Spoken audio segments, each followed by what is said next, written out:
John here, the Autoresponder Guy, with another drop dead copy video session.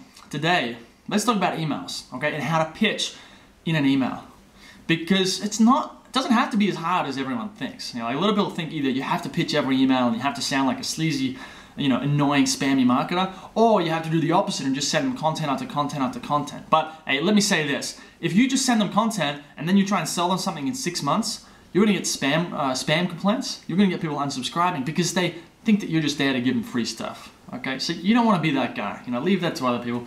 You want to be the guy that knows how to provide value with content, but also knows how to sell. Okay, don't let people mooch off you, because they will if you let them.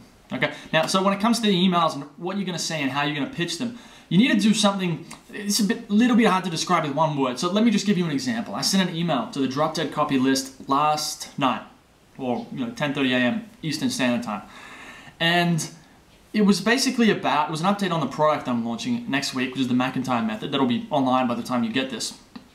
And so the email goes through and says, like, here are some questions that I've had, and here's the price and that kind of thing. But rather than try and sell them or pitch them in the email, I explain that I'm pitching them. It's kind of like I don't try and go behind their back. I'm just going to say, and this is what I'm doing right here. So I said something like, the first question was, when is it going to be released? I said, well, next week, okay? And then the second question, this was the interesting one, was, what's the price?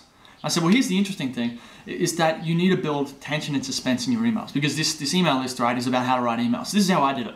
I just basically explained that when you write emails, you need to, use tension and suspense to create interest and make sure people keep opening your emails. And then so I talked a little bit about that. Then I talked about the price, and before I tell you the price, I want you to think a little bit about the return on investment. So, for example, if you create an autoresponder using my suggestions in the McIntyre method, you might get one new client a month.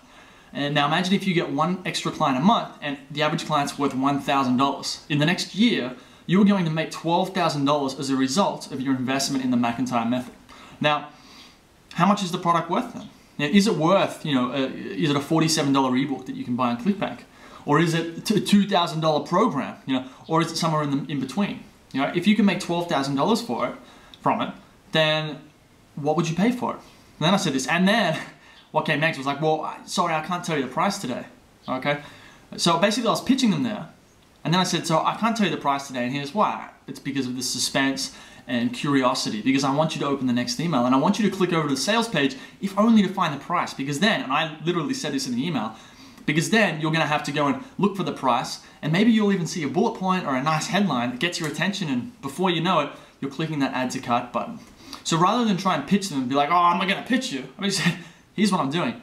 I'm pitching you in this email, and I'm going to explain why I'm pitching you and how I'm doing it, because then you can take those exact things and apply them in your own business. So the point is this: don't be afraid of selling, okay? Because your target customer, the person who really needs what you offer, they're not going to be bothered by you selling stuff. Unless you do it in a really douchebaggery way, they're not going to mind, okay? Just be real, okay? Tell them, I've got this great product, and it's my job to try and sell you on it, right? So I'm going to tell you, let me tell you like 3 great things about it, and why I think it's great. Like I said, I am trying to sell you in this email. You could say that, and I think people would appreciate it, at least the people who would be interested in buying. The people who would get pissed off because they will be there, they don't matter.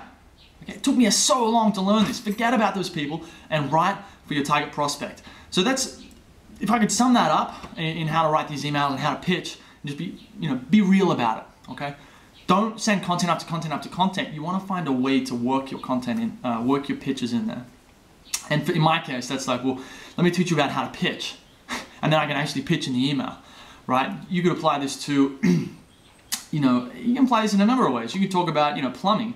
And you could tell a story about, maybe you're a plumber, and you could tell a story how the plumber comes in and charges $5,000 to fix a pipe, and something wrong with it. And I was like, well, why is it $5,000 just to fix a simple pipe? All you did was whack it with a hammer. And then he goes, well, here's the thing, right? $50 for my time, the 5 minutes it took, $4,950 for the knowledge, for knowing the right spot in the pipe to tap. Okay, you could tell a story like that. You can make it kind of interesting. You say, look, that's why you really want to hire, one of the best plumbers in the area, which is me, because I'm going to know the right place to tap in your home. So yes, it's more expensive, but you're going to get so much better results, and you can have the confidence that comes with knowing that your pipe's gonna be fixed, your house is gonna be water, all the water's gonna function great. You're not gonna have to worry about bad plumbers or bad service or problems like that, okay?